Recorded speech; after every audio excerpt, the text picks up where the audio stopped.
and I made him watch.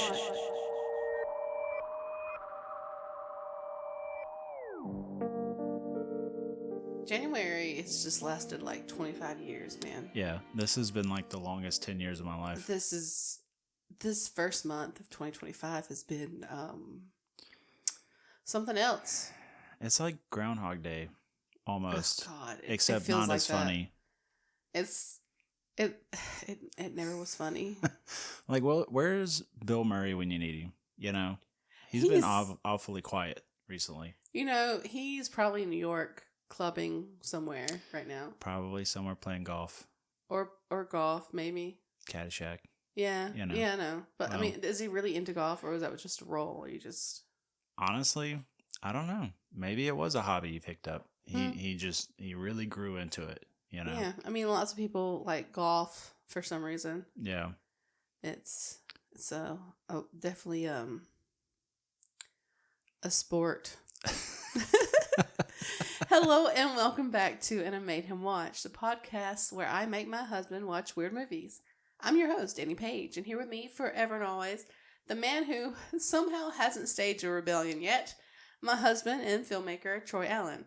So on a scale of mild discomfort to full existential crisis, how are you feeling about this movie? It's not been the worst movie I've ever seen. No. I love John Carpenter movies. Mm-hmm, I mean, you know, huge fan of the Halloween series, obviously. Yes. Escape from New York and Escape from LA are really similar to this one in style and feel. Yeah. I like me some Snake Plissken sometimes. Oh, Yeah.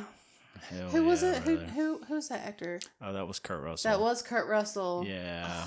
I like some Kurt Russell every now and then, you know? Yeah, I mean, from what I understand, he's not a great person. Well, no. Is anyone from Hollywood like 100% a great person? True. I mean, Like, I guess not. Is anyone 100% a great person? People are shitty sometimes. Okay. You know? Anyway, yeah. sorry. So, we took a break because we had some business to handle, and then I got sick, and I'm not feeling like 100% yet. It's been like 2 weeks. Mm-hmm. So I apologize. My voice is a little nasally, but I'm gonna try to get through this as clear as possible. But yeah, thanks for sticking around. Yeah, you can blame me for that one. Yeah, Troy I did come get home sick, from work sick. Yeah.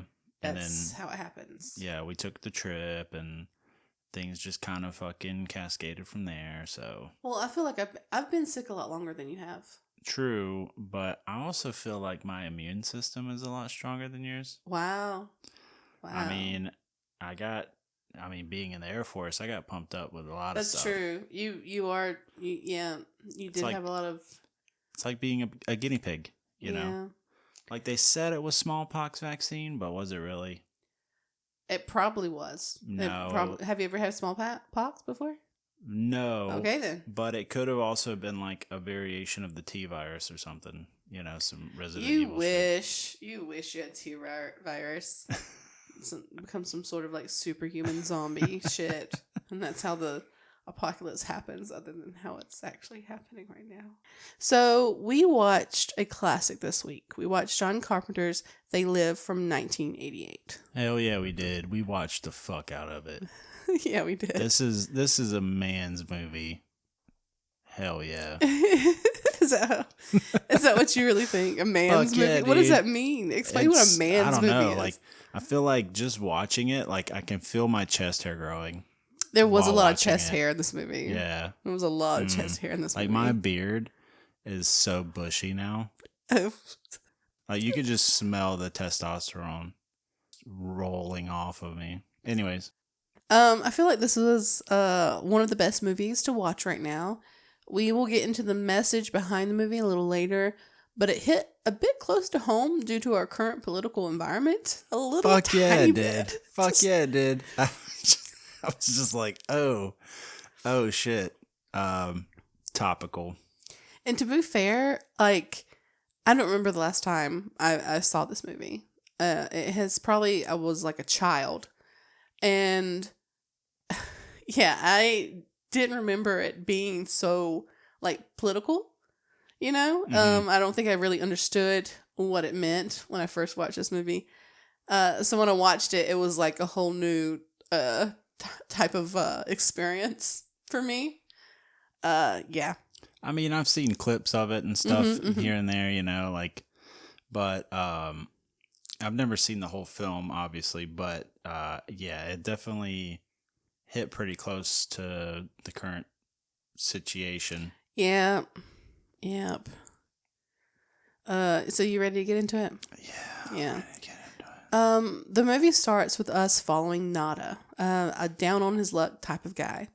And he is entering LA.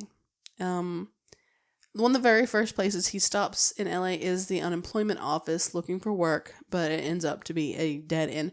And this woman is super fucking rude and dismissive to him. Like, this skeleton looking white woman, like late 60s type, with she was like wearing like this like plaid blazer, I think.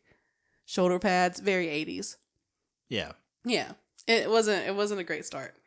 After leaving the unemployment office, Nada witnesses a blind preacher outside who is spreading the word about how greed is bad and there are people controlling the public.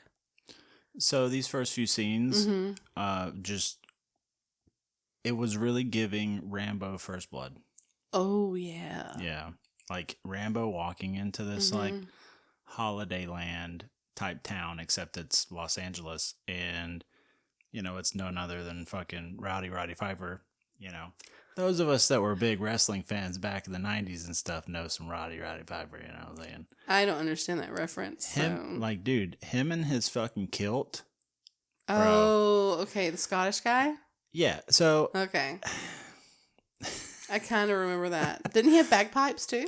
I don't remember bagpipes. I just remember he might have had bagpipes, but what's funny is he wasn't. Like, he had, like, Scottish heritage, but he was from Canada. So, but yeah, his, like, Scottish temper thing was his shtick, you know? But, yeah, interesting, anyways. Yeah. So, he witnesses this blind preach on the street preaching, and then as he walks away, we see a cop approaching the priest, so, you know, put two to two together. The next day, after spending a night in the alleyway with homeless people or misplaced people, he stumbles upon a construction site and is able to land a job. You know, it's hard work, but it's honest work. Also, not a kind of fit, though. Like, our boy is built. He is stacked up. He is oiled up. He's got muscles. He's got some, you know, he's got these golden locks. Like, it's kind of longish. It's, you know, he's not looking bad. I mean, this was, you know, I would say this was probably like Roddy Piper in his prime. Oh my God. Dude. Like, dude is fucking stacked. Oh, that's right. Because he's actually a wrestler. He's a professional wrestler. Yeah, that's right. I read that. Was, yes. Yeah, I knew that too. Yeah. Was that his name? That was his, like, wrestling name was Roddy Piper. Right. And I'm pretty sure that's what he was credited as, but that wasn't his like birth name. No, but I don't know what his birth name was. Oh, I mean, I have him down as, you know, the actor's name, and it is mentioned that Carpenter actually chose him because he was a wrestler. But we'll get into that. I didn't put two to two together because it didn't have his like wrestling name. It just had his like professional acting name. But now you know why he was fucking jacked like that. Yeah, he was okay. Yeah, all right. Okay. After work, he is approached by a fellow construction worker, Frank, and is invited to a small group of vagabonds in a makeshift town. It's a shanty town. That's what they say it is. It's a little shanty town. There are families, women, and children living among the group, and it's kind of a tight-knit group. They kind of feed each other. They help each other around the site and building things and restoring things. They share a meal, and Frank lets Nada know about his family who is back in Detroit that he hasn't seen in 6 months. So, our boy Frank is played by none other than Keith David. Yes, he is. I love me some Keith David. I like Keith Davis. Yeah, I mean, I'm trying to think of one good thing. Well, the biggest thing I recall him from, film wise, maybe Platoon, but there's bigger things that he's been in for sure. The one thing I remember him most of, like I recognize him as Keith Davis, is from Requiem with from Up a Dream.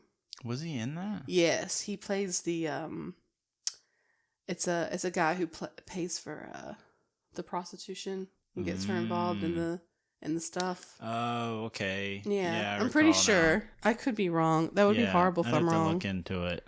Hold on. But I mean, he also does like voice acting and stuff too. He's been in a lot of video games. He did the voice of some of the like Covenant and Halo and stuff. Yeah, no, he plays Keith Davis plays Big Tim. So yeah, I was right. Oh, okay. Yeah, he hires Jennifer Connelly's characters. Yeah. Yeah. Also, that's Keith David. What'd I say? You've been saying Davis. I'm sorry, Mr. David. We apologize. I'm sorry. I'm 90% here, guys. I'm so sorry. But we'll get through it. We'll figure it out. We should just start over. Let's just stop. Just start. You know what? I'm over the podcast thing. Episode. You know what? We'll just continue the hiatus. We'll bring it back next week. We'll kill the podcast here, just due to my embarrassment. Just Finn. There you go. Yeah. Keith David. We'll be fine. Yeah. We'll be all right. I'm so sorry. Also, in this scene, we're introduced to Gilbert. Oh, yes, Gilbert. And the first thing he says to our boy Nada, he's like, "You got tools in that bag?" Mm-hmm. And he's like, "Yeah." "You know how to use them?" "Yeah." And he's like, "Cool, because the shower's caving in." And it's like, I Go don't fix know some you. shit. I don't know Welcome to the community. Now get to work. Like, all right then, fuck it. So later that night, a few of the unhomed people are watching TV when a hacker blocks the signal and tries to relay a message about how people are under control by some entity. The signal is cut off, and then they continue just watching the TV. And they also mentioned that their head starts to hurt when they see the hacker. Yeah. And it's he says a whole bunch of stuff and it cuts in and out, but it's mostly like they're breeding us to keep us sedated and to do their work for us or the work for them, and just, it's that overlord type shit. Yeah. Yeah. I mean, to be fair, my head also hurts when I can't see the TV. If I start to see static or something, I'm just like, the fuck, bro? I'm having a stroke. Bring the TV back. Anyways. But yeah, I like, they're just, also, they're in this shanty town. Yeah. Right? Where are they getting electricity from? I don't know. They're stealing it. Probably. I don't know how. I wonder if it's like, because back in the day, in the 90s and stuff, I know the light pole outside of our house had like plug-ins and stuff at the bottom of it. I don't recall having like outlets or anything now. Well, I mean, I lived out. I mean, like out in like the country in like Hoboken. Yeah, but the question you got to ask yourself is, did the power company put those there? We'll never know. That was like 20 or so years ago, or Mum's more, 30 years ago. Yeah, your secret's safe with me, Mr. Meth Head guy. Anyway, so Nana then notices Gilbert, the man who helps the community, pull the blind preacher off the street because he was actually mouthing the words the hacker was saying with his eyes closed. Which actually, never mind, the priest is blind, so that's why, yeah. No, I mean... it's hard out here. It did seem like there was a connection with the preacher saying exactly what the guy was saying. As he was saying it, and not seeing the picture or anything. Right. Like, he was mouthing it as the hacker spoke. Yeah. But he sees Gilbert rush the priest off the street into the church across the street from the community. The next morning, Nada questions Gilbert about, what he saw, and he just tells him that the church lets them use the kitchen and moves on. you know? He's like, until 4 o'clock in the morning? At this point in time, I was just like, maybe fucking Nada needs to mind his own fucking business, No, bro. Nada really nosy. Dude, for sure. Like, he real nosy. Yeah. And that's how he gets to where he gets. And not to mention, like, this is like Los Angeles. Mm-hmm. And you're going to get shot, bro. Or stabbed. You need just mind your business. People just living their lives. Don't get don't get involved when you don't need to, you know? All you gotta say is like, I don't know nothing.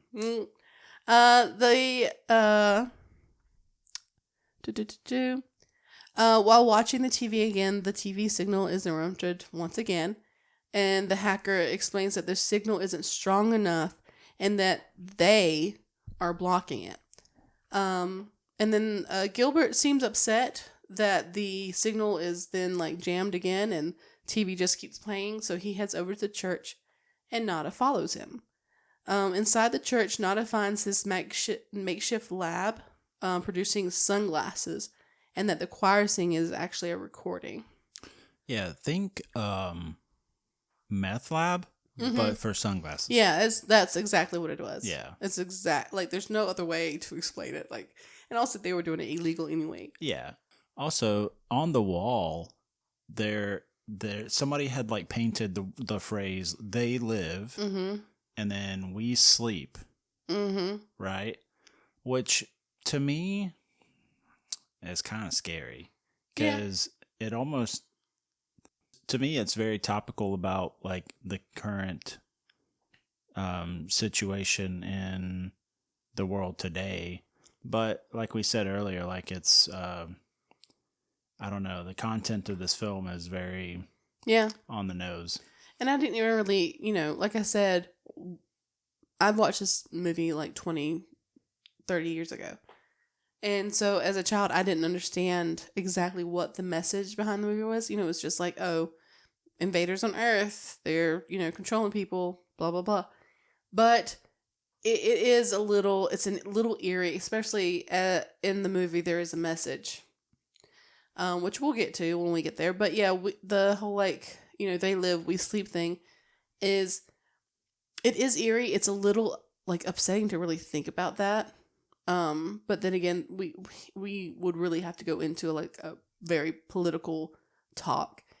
And I don't really want to use this time that we share on this podcast, because this is something that it's fun for us. It's nice. People know where we stand because we have made comments before, and of course we'll probably make another one. But it's important to enjoy things how they are. Yeah. And just take these moments where we're still allowed to do this and not take that for granted. So as Nada is over at the church, Frank is listening to a drifter telling him about some end of the world shit that's happening like up north. And then he sees Nada, who has come back from the church, borrow some binoculars from someone in the community. And Nada begins to watch the church, and Frank questions him about what he's doing, and Nada explains what he saw, and Frank wants nothing to do with this. Frank is serious. Like, Frank is minding his own business. He's looking out for number one, and then, like, just living life. And Nada is already obsessed with what's happening in the church. Yeah, Frank, Frank says something about walking the white line and stuff, and then Nada drops this fucking cheesy ass line. Oh, yeah. He says, the white line's in the middle of the road. That's the worst place to drive. It is. That's not safe. Also, earlier, when Nada is leaving the church... Oh, yeah, he runs into the blind priest. Yeah, the priest gets real handsy. He gets real handsy with Nada. He is rubbing that man's face. Man, he's liking what he's feeling, dude. Something. He's like, oh. And he's touching his face as he's already touched Nada's face for a good, 2 or 3 seconds, and then says, "Let me feel your face," or something like that. Like, you're already touching his face. You didn't even ask permission. You're just in that man's face. Yeah, you didn't ask.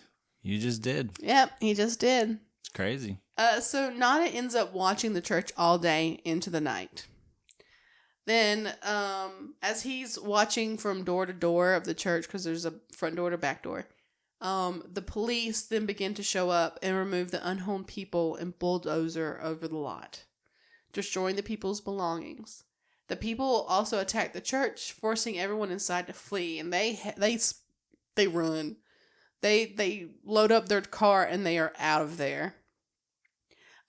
Nana manages to get away pretty easily, but then stumbles past the police attacking the blind priest and the hacker. And he just kind of watches this too and like slowly walks away. He then finds the guy he borrowed the binoculars from and offers him his hand. Dude, Preacher Man was fucking him up with that cane, dude. Dude, he was fighting for it. He was swinging. He was swinging so hard. Also, like, I just police. The fact that Nana just helped the white guy out kind of bothers me. That really bothers me a little bit. This movie isn't 100% perfect. It's not, it's not perfect. But damn. But also there were like 10 cops on the preacher and the hacker guy.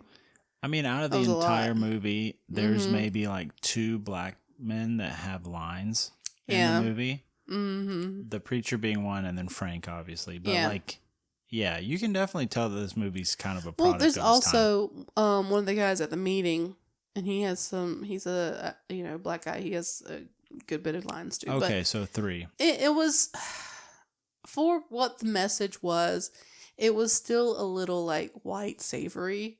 Yeah. Like white savor shit. Yeah. Like, blonde-eyed. Blonde-haired, blue-eyed white guy saving the day. It's, it's typical stuff. Mm-hmm. But anyway, the 2 flee on foot from the cops and end up in an abandoned building with a few other survivors of the raid. The next morning, a few of the unhomed people return looking for their belongings. Most of their things have been bulldozed, but the TV is left untouched and is still playing. Oh, and what does that tell us? That was important enough for the police to leave alone. Yep. Pretty sad. Nada ends up going back to the church, which has been cleaned out, but finds a box of the sunglasses hidden behind a wall. He takes the box and he kind of like hides out in this alleyway and takes a pair of the sunglasses to himself and then stashes the rest in a trash can. Yep. Did you notice that kick that he did when he kicked through the wall? That little panel that he put back in? Mm-mm. It was like overly aggressive. Like, it was pretty aggressive, breaking the wall. Well, because that panel, he had taken it out earlier when he had first gone. So he knew that it would come out. I just don't understand why he had to kick it like that. I don't know. Maybe he was just mad and wanted to get some steam off or something. Oh, yeah? Yeah, it's probably the fucking roid rage or something. Wow. Okay, Troy. Okay, let's not make assumptions about people. Well, like that. It is revealed that when Nada wears the sunglasses, the world becomes monochromatic, and hidden messages in the media can be seen. He sees messages that say obey, marry and reproduce, no independent thought. You get the idea. Yep. There's also submit. Mm-hmm. There's a lot of them. Yeah, sleep. Yeah. Yeah. It's pretty wild. But honestly, like, it really makes you think about the subliminal messaging we see in like media today. Oh yeah. That's not really an overt sort of messaging, but subconsciously you're reading into it, Yeah. So honestly, I feel like subliminal messages have kind of died down in the last few years, and people have just been very very direct with what they want out of the public eye, I think. True. And stuff. So I think this was a little bit of a throwback to that type of thing, because that was also like subliminal messages were like a very big meme for a while as well. Like people would try to find them. Didn't last podcast do an episode on subliminal messaging or something like that? Dude, probably. I can't Okay. remember all of them off the top of my head. I think I recall an They episode probably did, yeah. They probably did. Yeah. Anyways. Yeah. He also can see them now. With the sunglasses, Nada can see through the human disguises that the invaders wear.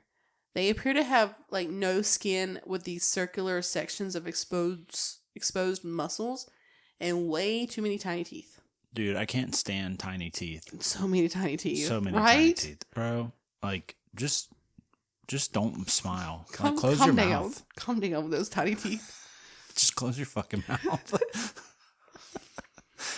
Nada enters a grocery store to test the sunglasses out more. When he is confronted by a rude customer that is one of them, he is rude to her and says that she's real fucking ugly. And then he says without the sunglasses, the woman looks normal, but with them on, it's like formaldehyde face. He kind of like falls back, and the woman then speaks into her watch, reporting that she's got one that can see. And the others then begin to report him as well as they slowly close in on him and forcing him out of the grocery store. Dude, I love that line. Which one? The formaldehyde face? No, the you're real fucking ugly yeah, line. That had me going. Because he there's this woman to his left, and he turns and he looks at her and he's like, you're okay. And then he points to the other woman. He's like, you're real fucking ugly. Yeah. The invader woman is this very like rich old woman, and she's like wearing a fur and has her hair done and jewelry and stuff in it. Yeah, it was so fucking funny to me. Yeah, all of the invaders are like these high class, rich people. Yeah, like they're the highlight of the highlights, or the ultimate. What's the word I'm looking for? The elite. Elite. Yeah. Yes. Out on the street, Nada tells another woman invader that it's like pouring perfume on a pig when he looks at her. And then he is suddenly tackled by the police, which that part caught me off guard. Yeah. Yeah, it was like, ooh. They try to reason with Nada, but he just beats their asses. He grabs the gun from one officer and ends up shooting both of them before grabbing the shotty out of the car. I was like, damn, Rowdy Roddy Piper with the clothesline. And then he killed two cops. Yeah, him being just, knocked into the alleyway, and he just like kills two cops. And the thing is that he shoots them and no one reacts. Like, you can see people walking on the street behind him and no one really reacts or anything. And he just like is on the street with a shotgun and this, what was it, like a 45? It was, I don't know. It was like some sort of revolver or something. Mm-hmm. Maybe like a 357 or a 44 mag or something like that. So it wasn't quiet, No. He then stumbles into the bank filled with others, or them, and begins blasting pretty much. Like, just shoots into it, knowing there's humans in there too. So, we get one of those most iconic quotes of all time. You want to say it? I have come here to chew bubblegum and kick ass, and I'm all out of bubblegum. Yep, that's the one. I just remember like being a kid and playing. It was one of the Duke Nukem games. I can't remember which one it was. And he was just like, I'm here to kick ass and chew gum, and I'm all out of gum. Mm-hmm. There's just so many good one-liners. Oh yeah, he had some good ad-libs. Because that's an ad-lib line. Another one of them begins to report Nada, and he points the shotgun at the guy, but before he can shoot him, the guy teleports away. And he has another line here. It's like, Mama don't like tattletales or some shit like that. Must have missed that one. That one's pretty good too. I like that one. Oh, man. Nada heads out onto the street again before the cops can show up. And in the alleyway, he's confronted by a drone and then blows it away with a shotgun. And these drones look like flying, like really thick flying saucers. Right. I think this is where he says that line he says something to the drone before he shoots it. Mm-hmm. I can't remember what it was. The tattletale is to the guy who's like reporting him in the bank. Mm. And then he does say another one. I can't remember. He says something. And it was kind of like, oh, that's a line, but it wasn't like, oh, let me write this down. Yeah. So, He is then confronted by a human cop, which he lets go. He tells the cop to beat feet. Oh yeah, beat his feet. Yeah, I was like, beat his feet. Okay, Yeah, that's another one. That's an oldie. Mm-hmm. Classic, but an oldie. Then in a car garage, he takes a woman, Holly, hostage and makes her drive to her home. He tries to convince her about what he's seeing through the sunglasses, but she tells him that if she looks through them, she's just going to tell him what he wants to hear. And she just won't agree with him or anything.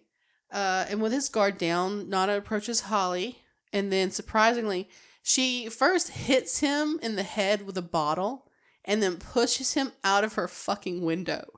And when she did this, I went, "Oh, Holly," out loud to myself. I was like, "Oh, girl," because she gets him, like, put some force behind it. Yeah, but I mean, she could have been just knowingly committing murder, and she doesn't care. Yeah. Holly lives up in the hills, by the way, so when she knocks him out the window, it's not a short drop. And in the hills in Hollywood, there's a lot of houses that have stilts and stuff, and they're at these angles. So he literally just kind of slides down some of this, some of the landscaping and stuff. Yeah, I thought what was very odd about Holly when we first meet her is she's very calm for someone being taken hostage. Some people are like that, but her eyes, oh my God. What was up with her lipstick? Did you notice that? What was wrong with her lipstick? I just kept looking at her eyes. I couldn't stop looking. It was like the contrast between her like foundation and her lipstick was too much. Like we've got this like bronze-ish toner, I guess, kind of, but her lipstick is like very berry and red. I know she wore a lot of So I don't know. It was just just very 80s, striking. Yeah. Holly then calls the cops on Nada, who is working his way down the hills and takes cover under a balcony. Also, Nada left his sunglasses at Holly's. Oh no, not the sunglasses. Yeah, that's not good. Well, oh well. So Nada tries to play it safe as his face is spread over TV, and the others, or them, begin looking for him. The next day, Nada shows up back at the construction site and tries to convince Frank to help him. And again, Frank isn't having any of it. It tells Nada to get lost. It's like, dude, you're going to ruin my job. Nada is crazy. The dude's face is plastered everywhere, and he's just walking down fucking like Hollywood and Vine. Like, just not a fucking care in the world. Yep. I don't know. He's worried about other things, I think the steroids has fucked his brain up, dude. It's fucked his brain up. Troy, stop making steroid jokes. No, it's you're gonna get us sued for information or I'm not talking about the actor. I'm talking about the character. Okay. Fictional. Anyways, I lost my train of thought. It's okay. So after telling pretty much, get out of there, Nada returns to the trash can where he left the other sunglasses. But guess what? The trash has been collected. That's what they do with trash cans. They collect the trash. What do you know? So it's not a for sure thing. If you hide something in trash, it's still going to be there. Nana then sees a dump truck and opens it up because the two waste management guys are like fighting in the cab. And he's able to shift through the trash and find the sunglasses. The waste management guys then just dump the trash in the middle of the alleyway along with Nada and then drive off. I'm so confused as to why they did that. They're arguing about something in the cab, but there's no subtitles for it, and they're very faint. So you can't really understand what they're saying. But one of the guys says, "You bet I won't do it," or something like that. Watch this, I'm going to do it. And then that's when the dump truck lifts. But they didn't know that it was open. So I'm not sure I don't know. Right. Anyway. Yeah. Movie magic. I also love Nada saying, "Oh no." He's about to get dumped out of the back of this fucking truck. You're already in the trash.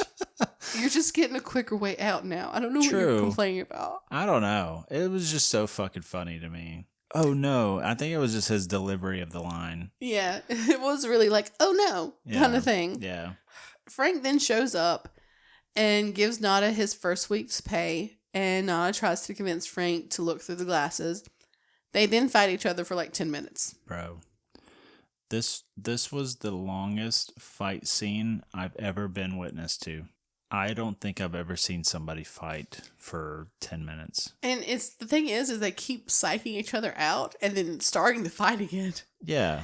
They would like punch each other and kick each other and all this shit. And then one would be on the ground. And then at one point, Nada's on the ground and Frank offers him his hand. And Frank like helps him up halfway and then like sucker punches him. Yeah. Yeah, there was one part where Nada swings this fucking board and shatters the back glass of a car. Oh, it's Frank's car.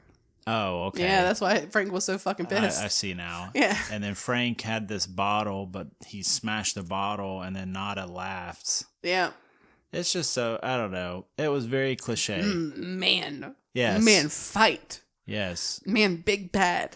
Man beat other man. Ugga dugga. Yeah. Anyways. Finally, after kicking each other's ass, Nada is able to force the sunglasses on Frank, and he sees the real world.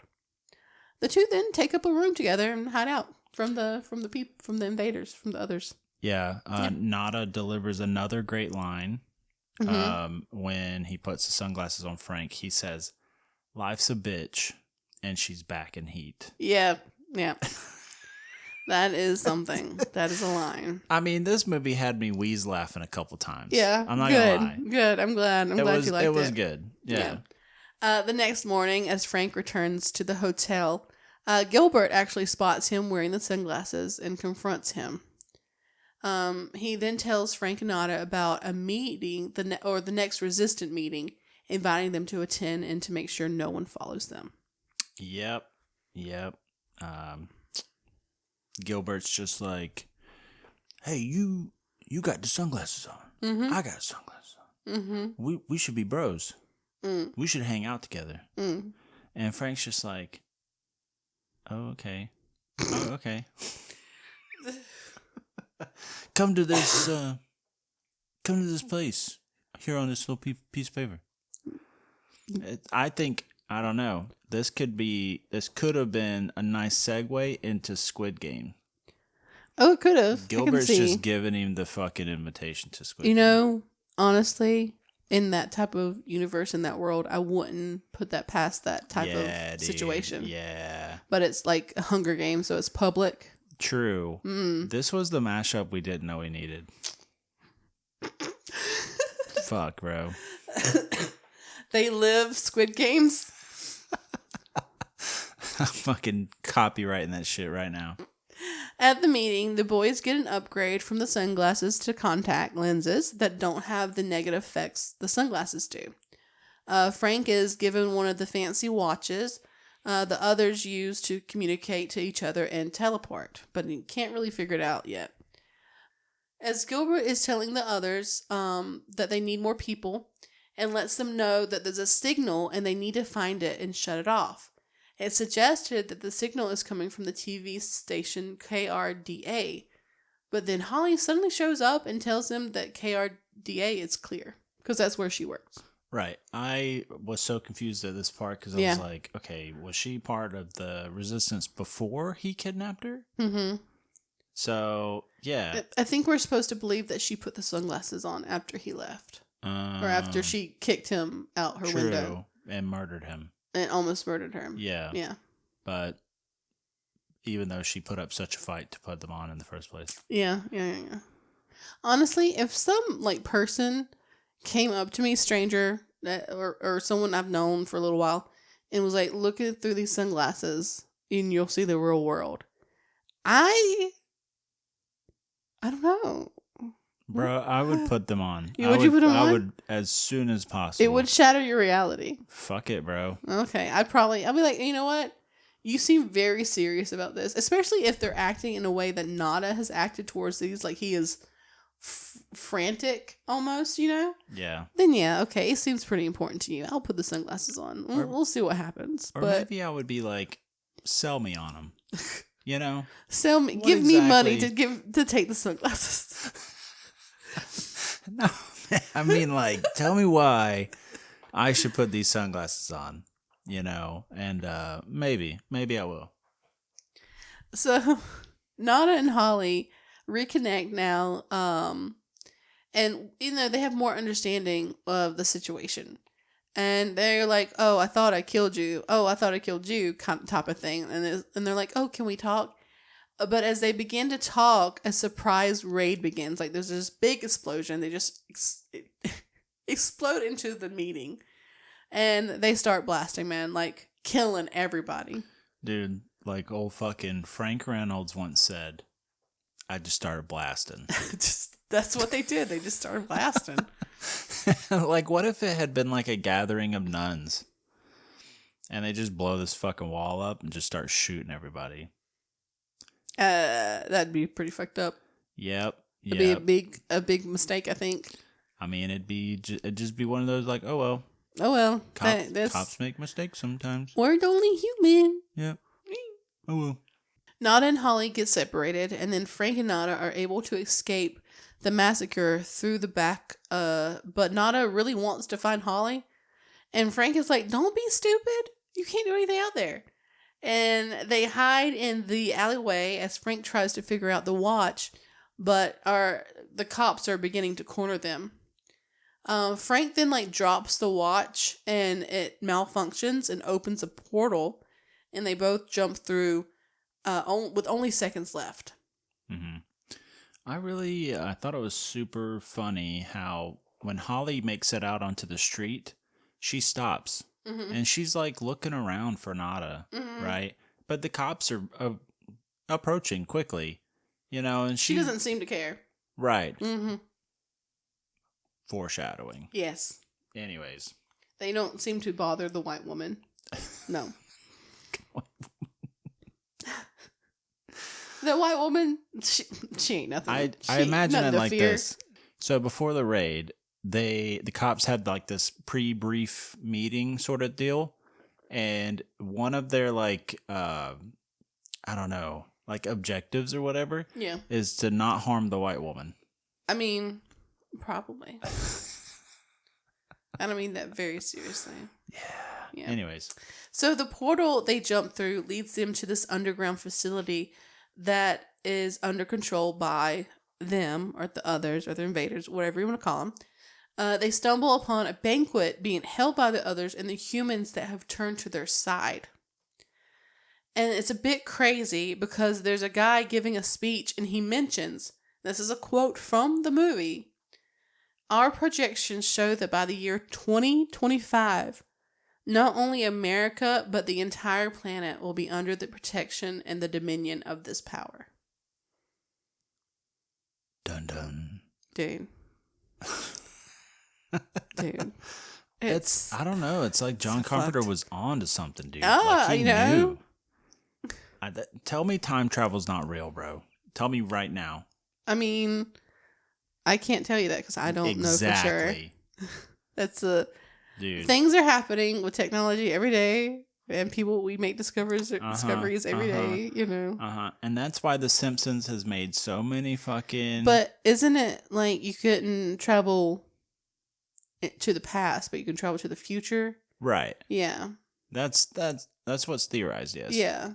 So, I mean, if you were to travel to the future, mm-hmm. that's not a big deal. Yeah. But how do you get back? Exactly. I don't know. Yeah, I guess you don't. You don't by separating the timelines, you see. Ooh. You talking some parallels? Yeah. Yeah, branches? Yeah, branching out? But now we run into a Loki type situation. What? Well, the timeline has gotten too spaghettified. Wow. And it's just coming apart. Anyways. Okay. At the banquet, they're approached by the Drifter, who was in the unhomed community that has turned and joined them.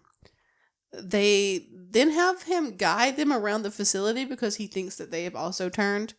And he is literally just showing them the ins and outs of the Alliance. He is not hiding any secrets. It's all out on the table for this guy.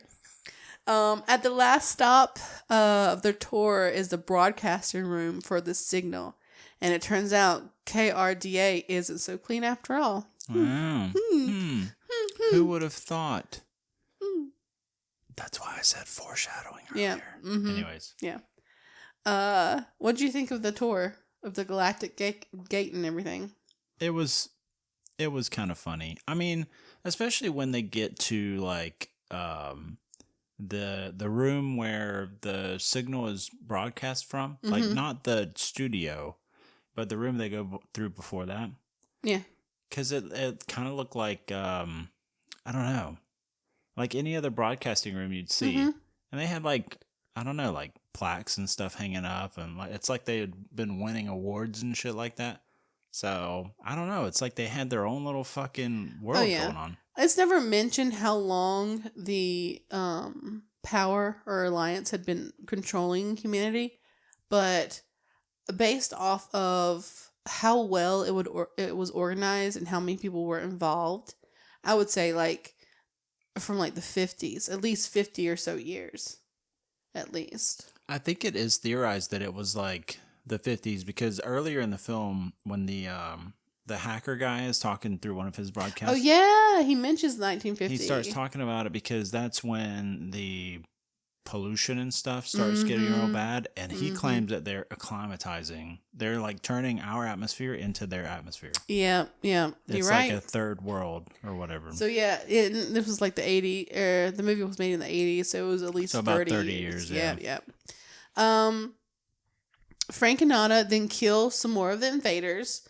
But the Drifter, after they reveal that they're like not part of the alliance or anything, they turn on the Drifter. But the Drifter escapes by teleporting with his fancy watch. The duo then start blasting away their way through the TV station, making their way to the roof. Nana stops to ask about Holly. Like, dude, like he's hung up on it. He really is. It's like, bro, it's not that serious, dude. No. So they're being chased through this building by like the police and SWAT teams, and they continue on the mission to get to the roof. And surprisingly, they run into Holly. Like, very big surprise.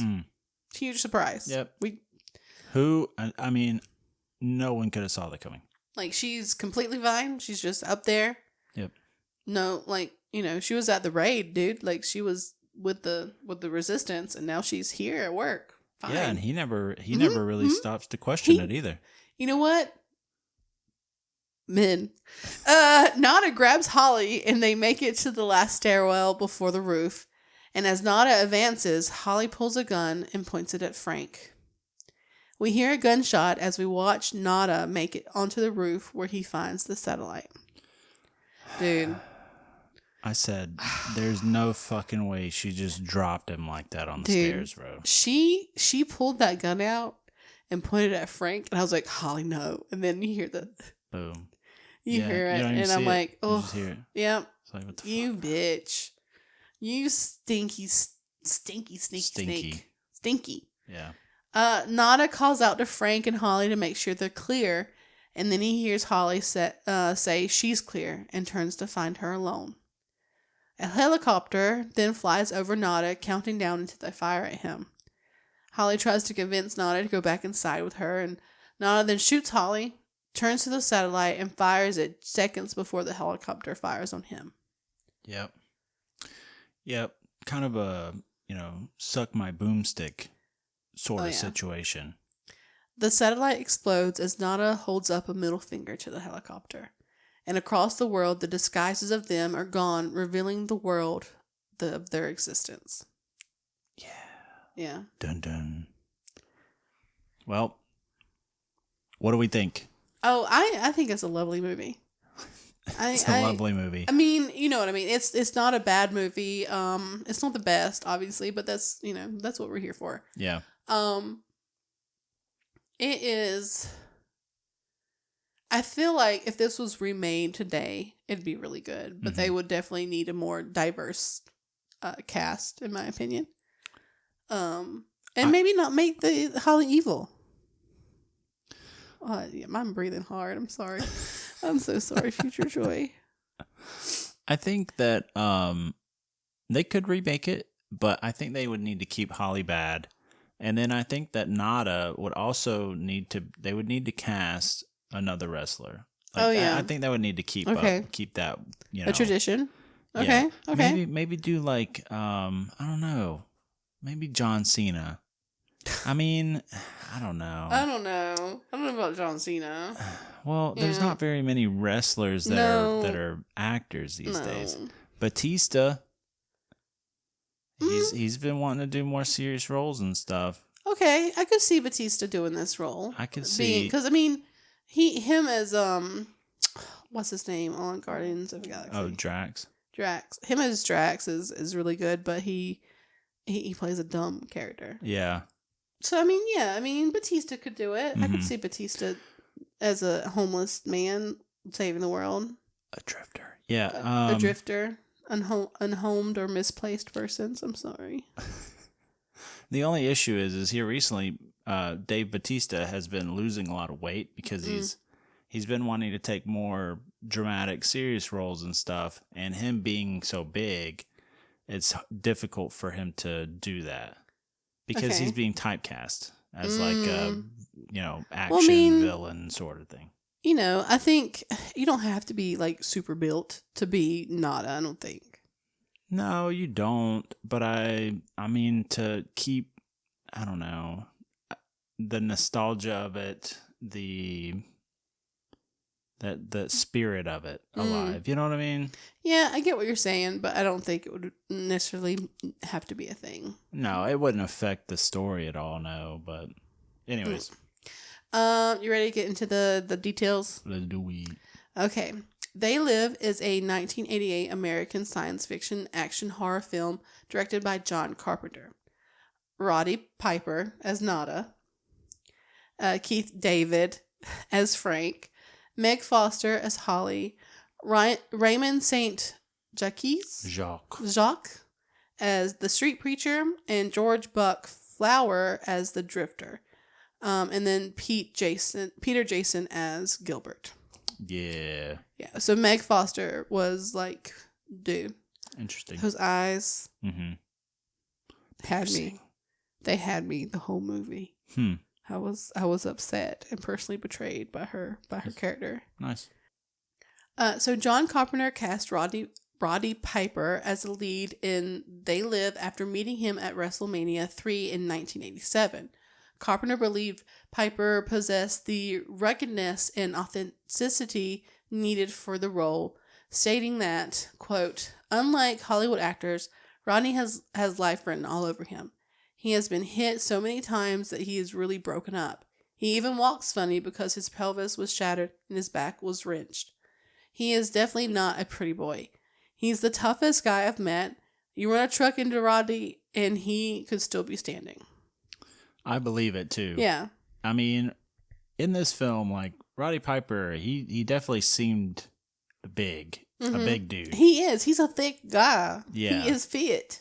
I mean, granted, he was wearing like a flannel shirt with like the top 3 buttons undone. Chest hair. Some, like, I told you there was a lot of chest hair. There's a lot of chest hair. And then some like mom jeans. Yeah, he's wearing them Levi's. Yeah. Yeah. But yeah, like, acid washed. Yeah. They're like the light blue jeans. Yeah. Yeah, I mean, typical of the late 1980s. But yeah, I mean, he definitely seemed like a real tough, rugged dude. Oh yeah.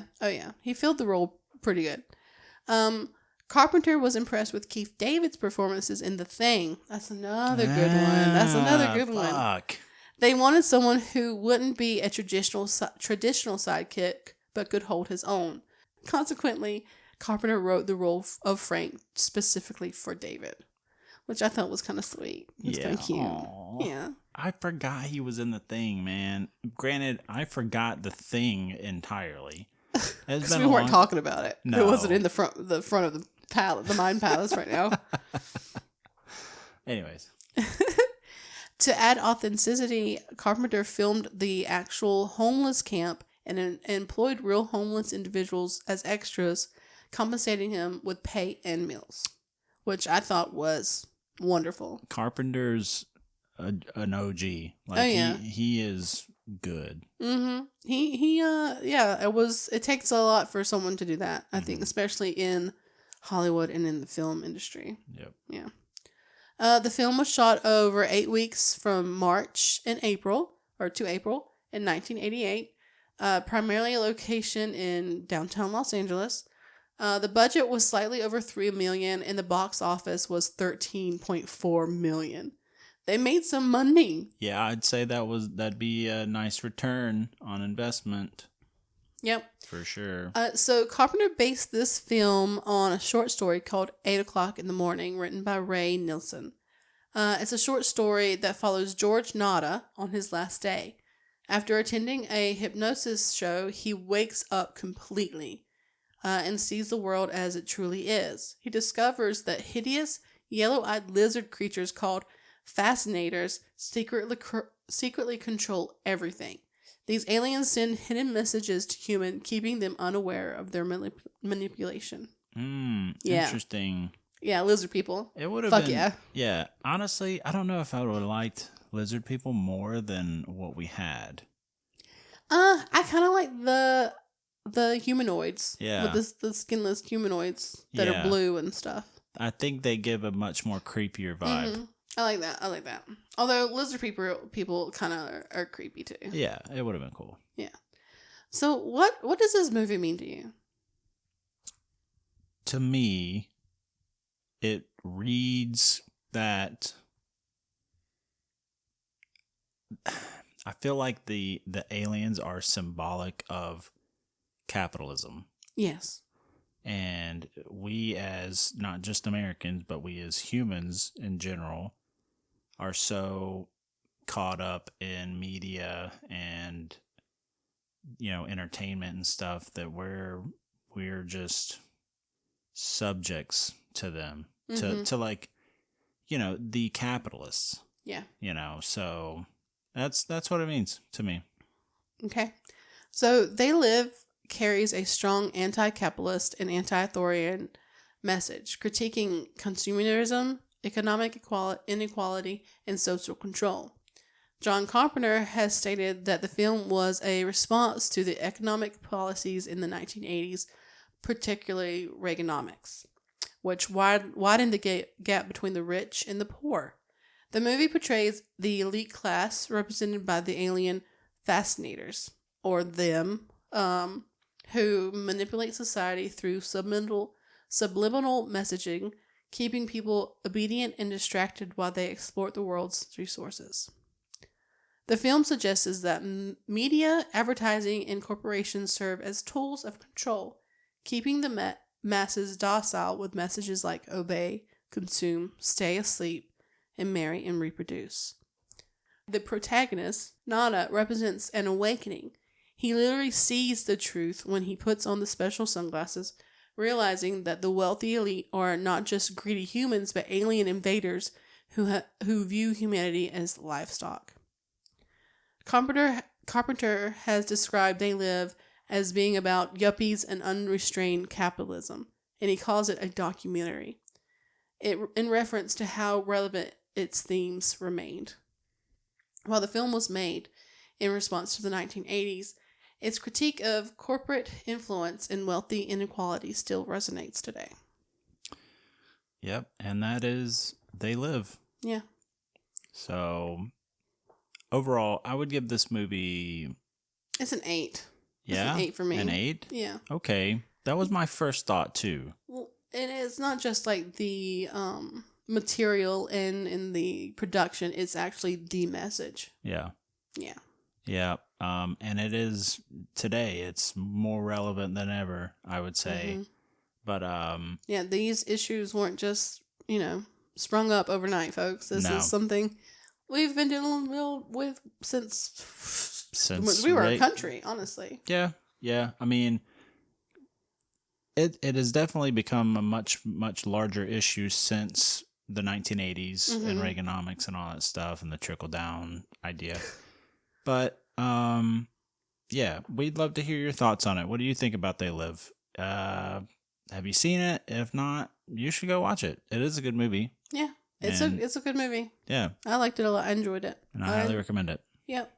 So that about wraps things up here. So thank you for tuning in to And I Made Him Watch. If you enjoyed this episode, don't forget to check out our other episodes where we dive into more eerie and thrilling films. You can find us on Spotify, YouTube, or anywhere else you get your podcasts.